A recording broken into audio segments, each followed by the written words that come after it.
فوج کے سربراہ نہیں بنیں گے، نہ ان کو زرعی زمین، بنگلہ اور متعدد بنگلے اور رہائشی پلاٹ ملیں گے۔ ان تمام تر کے باوجود نہ انڈیا نازک موڑ سے گزرے گا، نہ انڈیا اندرونی جارحیت یا بیرونی جارحیت کا رونا روئے گا، نہ دہشت گردوں کی کمر توڑ دی جائے گی ہر دوسرے دن کا بیان، نہ انڈیا کو اپنے سول اداروں میں ریٹائرڈ یا حاضر سروس فوجی افسر لگانا پڑیں گے۔ یہ سٹک تبدیل ہو رہی ہے، اتنی ساری جو ہے یہ سٹک ہوتی ہے، اور جب یہ اپندرا دویدی منوج پانڈے کے دفتر میں جائیں گے تو منوج پانڈے کو سلوٹ کریں گے کیونکہ وہ سینئر ہیں۔ منوج پانڈے اس کا جواب دیں گے، اور جواب دینے کے ساتھ ہی یہ آپ تقریب یوٹیوب پہ دیکھ سکتے ہیں، اسی آفس کے اندر جو ہے وہ سٹک دے دیں گے اپندرا دویدی کو، اور وہ چیف بن جائیں گے۔ وہ میوزیکل بینڈ اور وہ سارا فیصل وارڈے کو دعوت دینا اور تقریباً 10-15 کروڑ اس تقریب پہ پھونک دینا، یہ یہاں پہ کچھ نہیں ہوگا۔ اور یہ یاد رہے کہ یہ ہم سے بہت بڑی فوج ہے، اور پھر ظاہر ہے کہ بڑی فوج کا چیف بڑی فوج کا چیف ہوتا ہے۔ لیکن یہ سارا آپ کو بتانا تھا کہ 30 جون کو ہونے جا رہا ہے۔ اب میں آپ کو بتاتا ہوں شہباز رانا نے جو ہے وہ کس طرح بدترین اور سنگین ترین جو ہے وہ نقشہ پیش کیا ہے پاکستان کا۔ آپ دیکھ رہے ہیں بجلی کے بل آ رہے ہیں، اور ایک آپ کو یہ بھی واقعہ سنانا تھا کہ ایک قصبے میں بجلی کے ایک قصبے کی مسجد کا جو بل آیا ہے وہ آیا ہے جی 60,000 روپیہ۔ نہ مسجد کے پاس اتنے پیسے تھے اور نہ اس قصبے کے لوگوں میں اتنی تپڑ تھی کہ وہ 60,000 روپیہ جمع کرتے، کیونکہ اس قصبے میں رہنے والوں کے بھی اپنے بھی بل آئے ہوئے تھے۔ تو امام صاحب نے یہ ویڈیو بڑی وائرل ہے، آپ دیکھ سکتے ہیں، اسد اللہ خان نے بھی دکھائی ہے اپنے ویلاگ میں۔ ان امام مسجد نے بالکل چپ کر کے اللہ سے معافی مانگ کے اس مسجد کو اتنا بڑا تالا لگا دیا ہے کہ یہ وہ ترقی ہے جو یہ پی ڈی ایم کا کت خانہ، یہ کاکڑ کا چکلا، اور یہ پی ڈی ایم 2 کا جو ہے نا وہ کنجر خانہ، یہ وہ دعوے کر کے آیا تھا کہ پیٹرول 70 روپے کا ہوگا اور 300 جو یونٹس ہوں گے وہ فری ہوں گے۔ وہ پکے کے ڈاکو بھی یہی کہہ رہے تھے پوری الیکشن کمپین میں سندھ والے، اور یہ ادھر ایک ٹک ٹاکر جس کا موقف ہے کہ ٹک ٹاک بنانے پہ بڑی محنت کرنی پڑتی ہے۔ ظاہر ہے کتنی محنت کرنی پڑتی ہے، آپ کو پتہ ہے، کپڑے، میک اپ، وہ لیپ دینا پورا، پھر جو ہے نا وہ جوتے، اور پھر بہت ساری چیزیں آپ کو پتہ ہے، وہ سارا کچھ کرنے کے بعد ٹک ٹاک بنتی ہے۔ تو وہ کہہ رہی تھی کہ بڑی جو ہے نا وہ محنت لگتی ہے۔ تو اس قصبے میں مسجد کو تالا لگا دیا گیا۔ اب شہباز رانا کی باتیں ذرا سنیں اور وہ کیا کہتے ہیں۔ شہباز رانا نے کہا ہے جی کہ سب سے پہلے جو انہوں نے آپشن دیا ہے وہ آپشن یہ دیا ہے کہ اگر آپ سے ہو سکتا ہے، اگر آپ کی جان مانتی ہے یا آپ کے فائنینشیل یا ویسے کوئی رشتہ داری یا دوست ہیں تو پاکستان چھوڑ دیجئے، پاکستان سے بھاگیے فوراً۔ اب یہ ملک جو ہے وہ رہنے کے قابل نہیں رہا، کیونکہ اب یہاں پہ جو ہے وہ اشرافیہ اور ملٹری اسٹیبلشمنٹ اور ججز یہ بالکل سارا کچھ اپنے اوپر خرچ کرنے کے لیے اب انہوں نے کپڑے ہی اتار دیے ہیں۔ جو تھوڑے بہت کپڑے تھے نا کہ آپ ان کو اتنا نچوڑو، تو پہلا آپشن دیا ہے شہباز رانا نے کہ پاکستان چھوڑ دیں، یعنی میرے تو وسائل نہیں ہیں، میرا کوئی ہوتا باہر یا میرے پاس اپنے وسائل ہوتے تو اس دن ایک محترم ویور نے مشورہ بھی دیا ہے کہ آپ پاکستان فوراً چھوڑ دیں، تو میں ان سے درخواست کروں گا کہ وہ میری مدد کرے، میں آج ہی پاکستان چھوڑ دوں گا، مجھے کوئی شوق نہیں ہے یہاں پہ جو ہے نا وہ رہنے کا۔ لیکن شہباز رانا نے جو ہے وہ مشورہ دیا ہے کہ پاکستان چھوڑ دیں، یہ پہلا آپشن ہے۔ دوسرا انہوں نے آپشن دیا ہے کہ تنخواہیں اپنی کیش میں لیں۔ اگر آپ نے بینک کے ذریعے تنخواہیں لیں تو پھر آپ کو کچھ نہیں ملے گا، یعنی اس پہ انکم ٹیکس لگے گا، اس پہ سیلز ٹیکس لگے گا اور آپ کے ہاتھ میں کچھ نہیں آئے گا۔ یہ میں آپ کو شہباز رانا کا ٹویٹ پڑھ کے سنا رہا ہوں کہ آپ نے تنخواہیں کیش لینی ہیں۔ تیسرے نمبر پہ وہ کہتے ہیں کہ اثاثے اپنے ظاہر نہ کریں، اپنے ایسٹس آپ نے ظاہر کر دیے نا، ان ایسٹس پہ آپ تمام کچھ ادا کر چکے ہوں گے، لیکن ان پہ دوبارہ لگے گا۔ میں آپ کو انہوں نے مثال دی ہے کہ آپ نے ایک مکان بنایا ہے، مکان کے لیے آپ نے سریا خریدا ہے، ٹیکس پے ہو گیا، سریے پہ 18%، آپ نے سیمنٹ خریدا، ٹیکس پے ہو گیا، آپ نے لکڑیاں، یہ کھڑکیاں، دروازے، جو کچھ بھی آپ لیں گے آپ ٹیکس پے کر دیں گے۔ وہ ٹیکس پہ جو مکان جو ہے نا کھڑا ہوگا 6 مرلے کا، 7 مرلے کا، پھر اس مکان پہ مجموعی طور پہ جو ہے وہ آپ کا ٹیکس لگے گا کہ اپنے اثاثے ان کو ظاہر نہ کریں۔ یہ شہباز رانا کی آپ کو بات بتا رہا ہوں، میں نہیں حکومت کے خلاف بھڑکا رہا یا میں کوئی نہیں اکسا رہا، یہ شہباز رانا کا ٹویٹ ہے کہ اپنے اثاثے ظاہر نہ کریں۔ اگلی بات وہ بہت امپورٹنٹ کرتے ہیں، وہ یہ کرتے ہیں کہ فائلر نہ بنے، یعنی فائلر آپ لوگ نہ بنے، اور فائلر نہ بننے کے بعد انہوں نے آگے اس کا علاج بھی بتایا ہے کہ اگر آپ لوگ فائلر بن گئے تو آپ لوگ ایک ایسی گہری کھائی میں گریں گے جس کا آپ اندازہ بھی نہیں، کیونکہ میں نے آپ کو ایک دفعہ بتایا تھا کہ نیرو آپ نے سنا ہوگا، روم کا بادشاہ، کہ روم جل رہا تھا اور نیرو بانسری بجا رہا تھا۔ اس کے بارے میں نے آپ کو بتایا تھا کہ وہ چاہتا یہ تھا کہ اس کے محل کی جو ہے نا تعمیر کی جائے، اس کا نیا پیلس بنایا جائے۔ پارلیمنٹ سینٹ مان نہیں رہا تھا۔ اس نے کیا کیا؟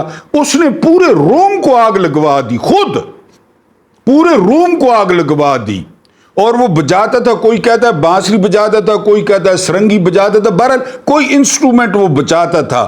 جب روم کو آگ لگی نا، وہ ایک اچھے اور پرفضا مقام پہاڑ پہ شفٹ ہو گیا، روم جلتا رہا، روم جل کے راکھ ہو گیا۔ اب سینٹ کے پاس کوئی راستہ بھی نہیں تھا کہ وہ دوبارہ تعمیر کروائے روم کو، یہ موجود ہے تاریخ میں۔ اچھا جی، روم تعمیر ہو گیا، یہ بھی چھوڑیں، اگلی بات سنیں۔ اگلی بات یہ کہ نیرو، یا بار بار کہہ رہا ہوں نیرو، یہ واحد حکمران تھا تاریخ کا اور رومن امپائر کا کہ اس نے اپنے سرکاری ڈاکو رکھے ہوئے تھے، مانیں گے؟ سرکاری ڈاکو وہ لوگوں کو لوٹتے۔ آپ کو پتہ ہے روم میں وہ تاجرات تجارت کا مرکز تھا، بڑی حکومت تھی، وہ لوگوں کو لوٹتے، اور ان لوٹنے میں سے، اس مال غنیمت میں سے حصہ نیرو تک پہنچتا۔ وہ اس نے سرکاری ڈاکو رکھے ہوئے تھے۔ یہ کیا ہیں؟ یہ آپ کے پٹواری، یہ آپ کے تحصیلدار، یہ ججوں کے منشی، یہ ججوں کے ریڈر، یہ کیا ہیں بتائیں؟ یہ آپ کے میونسپل کارپوریشن میں کام کرنے والے، حتیٰ کہ بھنگی، یہ کیا ہیں؟ یہ سارے سرکاری، یہ آپ کے ایس ایچ او، یہ آپ کے اے ایس آئی، یہ آپ کے جو ہے نا پولیس والے، کیونکہ کٹ اوپر تک پہنچتا ہے۔ یہ آپ کو بتا دوں، جو پی ایل بھی پیسے لیتا ہے نا، اس کا کٹ بھی اوپر تک پہنچتا ہے، اور یہ ضلع چن کے لیتے ہیں۔ یہ وہ نیرو والا اب ثابت ہو رہا ہے۔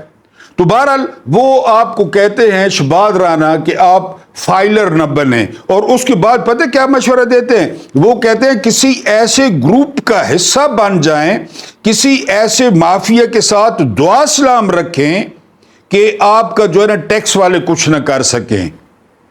یہ اس ملک میں اب رہنے کے طریقے ہیں۔ جس طرح نماز پڑھنے کا طریقہ ہوتا ہے نا، یا وضو کرنے کا طریقہ، یہ اب اس ملک میں یہ طریقہ ہے کہ آپ نے، یہ شہباز رانا جو ہے وہ بتا رہے ہیں جو ہے نا وہ طریقہ کہ کسی گروپ کو جوائن کر لیں تاکہ آپ کو کوئی نہ پوچھے، آپ فائلر بھی نہ بنیں، اور کسی بڑے طاقتور گروپ میں آپ شامل ہوں۔ تنخواہ پہ وہ کیا کہہ رہے ہیں؟ تنخواہ پہ وہ کہہ رہے ہیں 50% انکم ٹیکس جو ادھر جائے گی بینک میں، اور 18% اس پہ سیلز ٹیکس ہوگا، اور 100 میں سے آپ کو ملیں گے 25 روپے، 100 میں سے۔ یہ شہباز رانا کا ٹویٹ ہے۔ اس کے بعد وہ کہتے ہیں کہ میں نے اپنی زندگی میں 18 بجٹ کور کیے ہیں۔ یہ ان 18 بجٹس کا سب سے بدترین اور سب سے سنگین ترین جو ہے وہ یہ بجٹ ہے، سب سے۔ ایک اور بات، خاص کر جو پاکستان سے باہر ہوتے ہیں، وہ یہ کہ جی جو اکانومی، یعنی جو جس پہ مزدور وغیرہ سفر کرتے ہیں، ایئر ٹکٹ کی بات کر رہا ہوں، 12,500 روپے فی ٹکٹ اضافہ کی ہے۔ 12,500 ایک ٹکٹ میں۔ وہ جو میرے بھائی بہنیں یا کوئی بیٹیاں مائیں واجب الاحترام باہر ہوتی ہے نا ملک سے، تو آپ نے سوچ سمجھ کے میکے یا سسرال آنا ہے یا ادھر پیاروں کو ملنے آنا ہے۔ 12,500 یہ فی اکانومی کا جو ٹکٹ ہے اس پہ ٹیکس لگ گیا ہے، جس پہ ہمارے یہ مزدور اور باہر جاتے ہیں اس پہ یہ اور اگلی بات سنیں، یہ بات مزیدار نہیں ہے، مزیدار اگلی بات ہے۔ پی ایم ایل این اور پیپلز پارٹی کے جو ٹریولنگ الاؤنسز ہیں، یعنی ٹریولنگ واؤچرز ہیں، ان کی جو سفری وہ ہیں، ان میں 150% وہ اضافہ کر دیا گیا ہے۔ 150%، یعنی 1 بجے جو ہے نا اسلام آباد سے بیٹھیں، 2 بجے کراچی یا 2:30 بجے کراچی، پھر وہاں سے 4 بجے بیٹھیں اور پھر جو ہے نا وہ 6 بجے اسلام آباد، یہ دن میں آتے جاتے رہیں، کیونکہ انہوں نے 150% اضافہ کر دیا ٹریولنگ الاؤنسز میں، 150%۔ اور ادھر کیا کیا ہے مزدوروں کے ساتھ جو باہر جاتے ہیں اپنے پیاروں سے دور، وہ یہ کہ 12,500 وہ ایک ٹکٹ میں اضافہ کیا ہے، 12,500۔ اور شہباز رانا آگے یہ کہتے ہیں کہ مجھے اب اس کی سمجھ نہیں آ رہی کہ ہم پست ترین سطح کو چھو چکے ہیں یا اس میں ابھی جو ہے نا وہ کچھ بقایا ہے۔ یعنی وہ انہوں نے حقیقت پسندی کا مظاہرہ کیا ہے کہ آیا ہم باٹم لائن پہ ہیں یا ابھی اس سے بھی مزید ہم نے کھائی میں گرنا ہے، کیونکہ 1 جولائی کے بعد جو کچھ ہونے جا رہا ہے اس ملک میں ڈالر کے ساتھ، اور ابھی بھی ہو گیا ہے، ابھی لوگ سگریٹیں نہیں دے رہا یا دے رہا ہے تو مہنگی دے رہا ہے، یعنی ساری چیزیں، سگریٹ تو ویسے میرے منہ میں آ گئے، انہوں نے سٹاک کر لی ہیں۔ تو یہ جو چکلا چل رہا تھا اس کا، ویری سوری ٹو سے لفظ استعمال کرنے پہ، کاکڑ کا، جب یہ نہیں تھی قومی اسمبلی نہیں تھی، یہ وزیر شزیر اور یہ کتے بلے نہیں تھے، تو پاکستان تو چل رہا تھا۔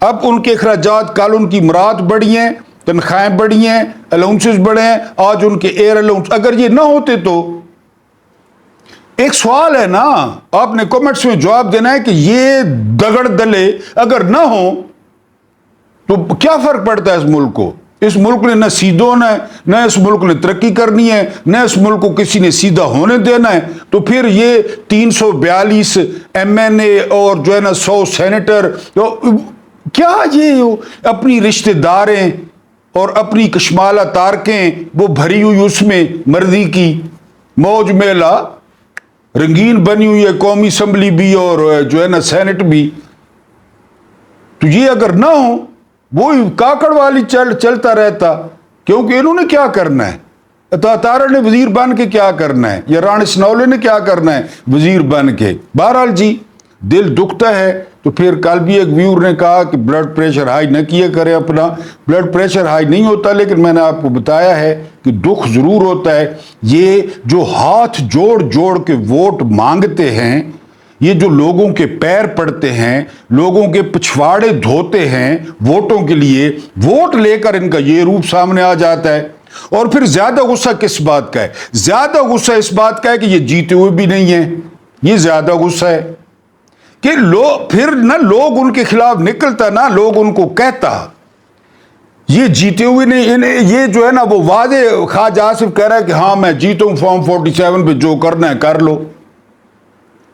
پھر بالکل قبضہ ہو چکا ہے پاکستان پہ، بالکل قبضہ ہو چکا ہے، اور یعنی جرنیل، جج، نون لیگ، پیپلز پارٹی اور وہ کراچی کے غدار جن کو بے نظیر بھٹو نے نصیر اللہ بابر کو کہا تھا کہ ان چوہوں کو بلوں میں گھس کے مارو، یہ بے نظیر نے کہا تھا، میں نہیں کہہ رہا، وہ چوہے، یہ جو ہے نا ان کا قبضہ ہو چکا ہے، بالکل ان کا جو ہے نا وہ ملک پہ قبضہ ہے، اور یہ نچوڑتے ہی نچوڑتے جا رہے ہیں، نچوڑتے ہی نچوڑتے جا رہے ہیں۔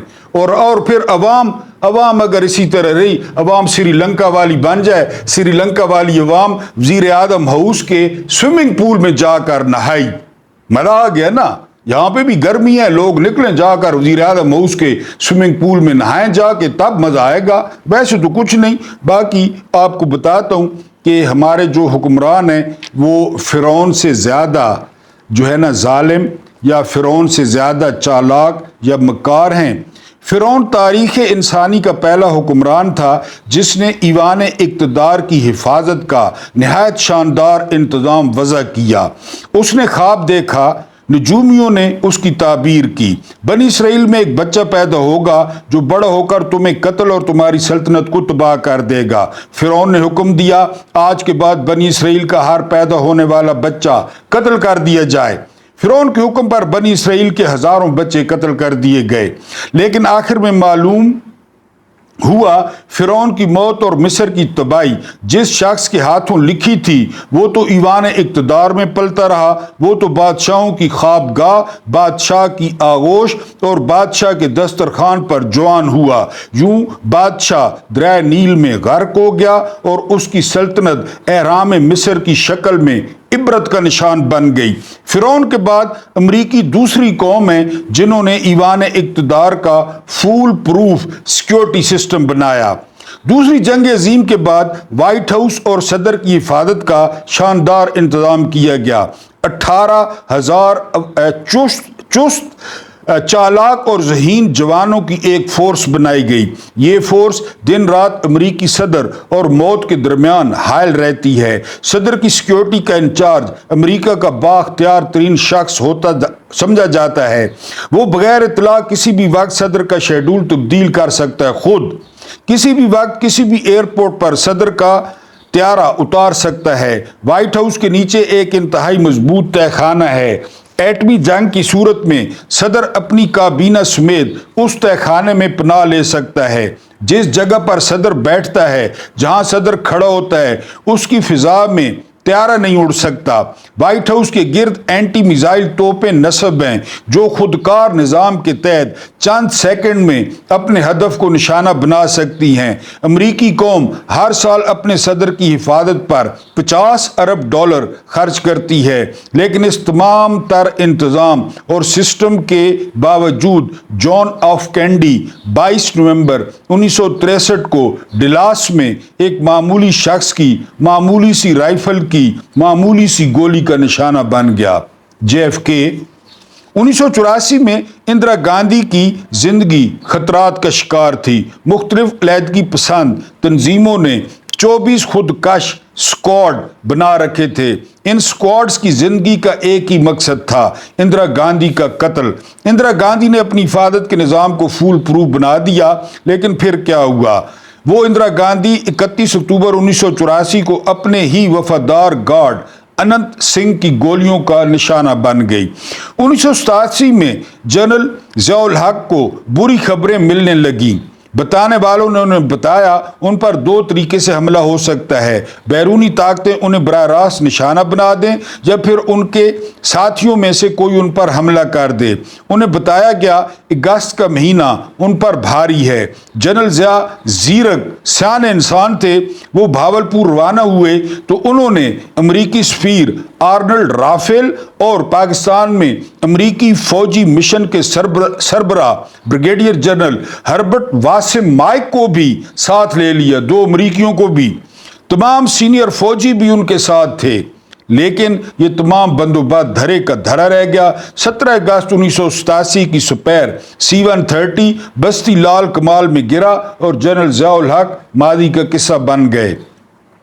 یہ چند لوگ نہیں ہیں، نسل انسانی کی تاریخ میں دنیا کا کوئی سیکیورٹی سسٹم موت کا راستہ نہیں روک سکتا۔ موت ایک ایسی دلچسپ حقیقت ہے، جب وہ آنے پر آتی ہے تو آسمان سے نازل ہو جاتی ہے، زمین سے پھوٹ پڑتی ہے، دائیں بائیں اوپر نیچے مشرق مغرب شمال جنوب ہر طرف سے آتی ہے۔